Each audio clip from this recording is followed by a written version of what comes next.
Hello दोस्तों, स्वागत करता हूं मैं आपका Valmiki institute of accounts and technology में। Find output in C language की इस सीरीज में आज हम लोग अपना क्वेश्चन नंबर 42 देख रहे हैं। और यहाँ पर हम लोगों ने एक छोटा सा कोड लिखा हुआ है। ये कोड हमारे पीछे के कुछ प्रोग्राम से काफ़ी मिलता जुलता है। अब ध्यान से देखिए, A assign -4, B assign 1, C assign 0 और डी के अंदर भी क्या है? डी के अंदर भी है गार्बेज वैल्यू। अब हमने डी के अंदर इस एक्सप्रेशंस को असाइन कर दिया है, यानी ये एक्सप्रेशन सॉल्व होकर जो भी रिजल्ट्स देगा वो डी के अंदर जाके स्टोर होगा। अब हमने ए बी सी डी की वैल्यू को प्रिंट करा दिया। अब आपको ए बी और सी डी की वैल्यू को ही पता करना है, फाइंड आउट करना है कि ए की वैल्यू क्या है, बी की वैल्यू क्या है, सी की वैल्यू क्या है, डी की वैल्यू क्या है। तो चलिए ए बी सी डी की वैल्यू पर आप फाइंड आउट करिए क्या है। फाइंड आउट करने के लिए थोड़ी देर के लिए स्क्रीन को आप पॉज कर लीजिए और गेस करिए कि इसका आउटपुट क्या आने वाला है। उम्मीद करता हूं दोस्तों कि आपने अब तक इसका आउटपुट सोच लिया होगा। अब मैं इसे आपको एक्सप्लेन करके बताने वाला हूं कि इसका आउटपुट क्या आने वाला है। मैं इसे यहां से कॉपी कर लेता हूं और यहां पर कमेंट सेक्शन में पेस्ट कर देता हूं। और एक्सप्लेन करने के पहले फ्रेंड्स, यदि आपने हमारे इस चैनल को सब्सक्राइब नहीं किया है तो आप हमारे चैनल को सब्सक्राइब कर लें और साथ ही बेल आइकन को भी प्रेस कर दें ताकि हमारी हर नई वीडियो की नोटिफिकेशन आपको सबसे पहले मिले। और यदि ये वीडियो अच्छी लगे तो इसे लाइक करें, अपने दोस्तों के बीच में भी इसे शेयर करें। और साथ ही साथ यदि कोई सुझाव हो तो आप कमेंट के माध्यम से या हमें डायरेक्टली मेल कर सकते हैं। तो देखिए, इस एक्सप्रेशंस को सॉल्व होने पर जो रिजल्ट आएगा वो डी के अंदर जाके स्टोर होगा। तो मैं इस लाइन को एक बार और यहाँ कॉपी करता हूँ नीचे और इसे सॉल्व करता हूँ। अब देखिए, सबसे पहले हमारा प्लस प्लस ए सॉल्व होगा। तो जब हमारा प्लस प्लस ए चलेगा तो ए की वैल्यू कितनी है? -4। और जब ये प्लस प्लस 1 होगा, यानी कि -4 + 1, तो यहाँ पर ये कितना होगा? -3। ये हम लोग अपने पीछे के कई वीडियोस में समझते आ रहे हैं। यहाँ हो गया -3। -3 का मतलब फ्रेंड्स, लॉजिकल ऑपरेटर के अगर बारे में बात की जाए, अगर हम लॉजिकल ऑपरेटर के बारे में बात करें तो -3 का मतलब हो गया ट्रू, क्योंकि सी लैंग्वेज के अंदर कोई भी नॉन जीरो वैल्यू ट्रू होती है और जीरो इज द फॉल्स, यानी जीरो को फॉल्स कंसीडर किया जाता है और नॉन जीरो को ट्रू। तो -3 का मतलब ट्रू। किसकी लैंग्वेज में? एंड ऑपरेटर के लिए। इसकी लैंग्वेज में यदि मैं एंड ऑपरेटर, लॉजिकल एंड की बात करूं तो उसके लिए इस ऑपरेंड का मतलब है ट्रू या फॉल्स में इवैल्यूएट करना। अब प्लस प्लस भी चलेगा।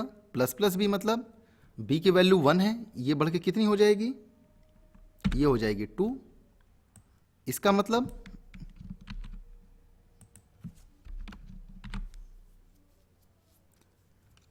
इस 2 का मतलब भी ट्रू, क्योंकि नॉन जीरो वैल्यू हमेशा ट्रू होती है और जीरो इज द फॉल्स। ये हो गया ट्रू। अब देखिए, यहां पर भी ट्रू और यहां पर भी ट्रू। तो लॉजिकल एंड ऑपरेटर आपको रिजल्ट्स क्या देगा? लॉजिकल एंड ऑपरेटर आपको रिजल्ट्स देगा जब उसके दोनों ही ऑपरेंड ट्रू होते हैं तो वहां पर रिप्लेस क्या होगा? ट्रू से। इस लाइन को मैं एक बार अगेन कॉपी करता हूं, नीचे पेस्ट करता हूं। अब देखिए, अब यहां पर हो गया ट्रू और प्लस प्लस सी। तो देखिए, जब और ऑपरेटर का पहला ऑपरेंड ही ट्रू हो तो फिर ये तो चलेगा ही नहीं।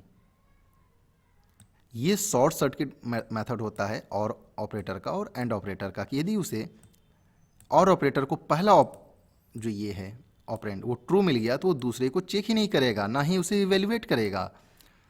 एंड ऑपरेटर को यदि पहला फॉल्स मिल गया तो वो दूसरे को चेक ही नहीं करेगा, उसे इवेल्युएट नहीं करेगा। तो ये इन दोनों ऑपरेटर के शॉर्ट सर्किट हैं। यानी कि यदि आपको इसके बारे में नॉलेज नहीं है तो आप हमारे सी लैंग्वेज बिगनर लेवल के कोर्स को परचेज कर सकते हैं, जहां पर इसके बारे में मैंने पूरी डिटेल्स में बताया है।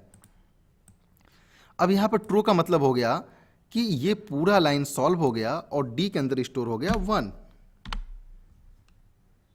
और ये प्लस सी सी तो चला ही नहीं। सॉरी, प्लस सी सी नहीं, प्लस प्लस सी। अक्सर मैं प्लस सी सी ही रिपीट कर दे रहा हूँ, या प्लस ए। ये प्लस प्लस सी है, ये तो चला ही नहीं। तो अब देखिए, ए की वैल्यू क्या हो गई? ए की वैल्यू हो गई -3, बी की वैल्यू कितनी है, देखिए बी की वैल्यू बढ़ के हो गई है 2, तो बी की वैल्यू हो गई 2। और सी की वैल्यू, देखिए सी तो चला ही नहीं है, प्लस प्लस सी चला ही नहीं है, तो सी की वैल्यू अभी नीचे देखिए कितनी है, सी की वैल्यू है 0, तो सी की वैल्यू अभी भी है 0।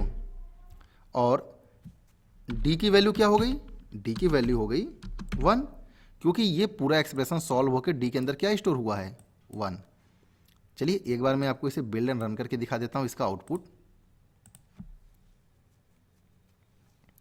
देखिए आउटपुट आपको क्या मिल रहा है,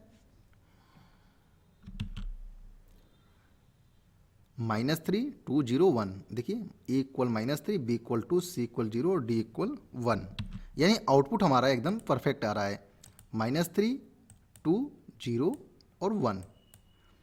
तो फ्रेंड्स आपको कोई भी एक्सप्रेशन सॉल्व करना हो तो आप उसे इसी तरीके से लाइन बाय लाइन सॉल्व करें, एक साथ सॉल्व करने की कोशिश न करें, क्योंकि बहुत सारे स्टूडेंट्स को मैंने देखा है कि वो एक साथ सॉल्व करने लगते हैं बीच में से, जिसकी वजह से उनका आउटपुट गलत हो जाता है।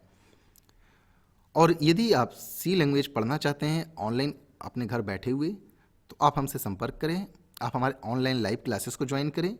मैं गोटू मीटिंग सॉफ्टवेयर के जरिए मैं ऑनलाइन लाइव क्लासेस लेता हूं, आप हमसे डेमो क्लास के लिए भी कांटेक्ट कर सकते हैं। और यदि ये वीडियो अच्छी लगी हो दोस्तों तो ज़रूर इसे अपने फ्रेंड्स के बीच में शेयर करें और इसे लाइक करें। और ऑनलाइन लाइव क्लासेस के लिए आप हमें मेल करें या हमें कमेंट करें या हमारे कॉन्टैक्ट नंबर पे भी संपर्क कर सकते हैं। हमारा कॉन्टैक्ट नंबर मैं यहाँ मेंशन कर देता हूँ, ऑफिस का कॉन्टैक्ट नंबर है 7991272563, 7991272564 और 7991272565।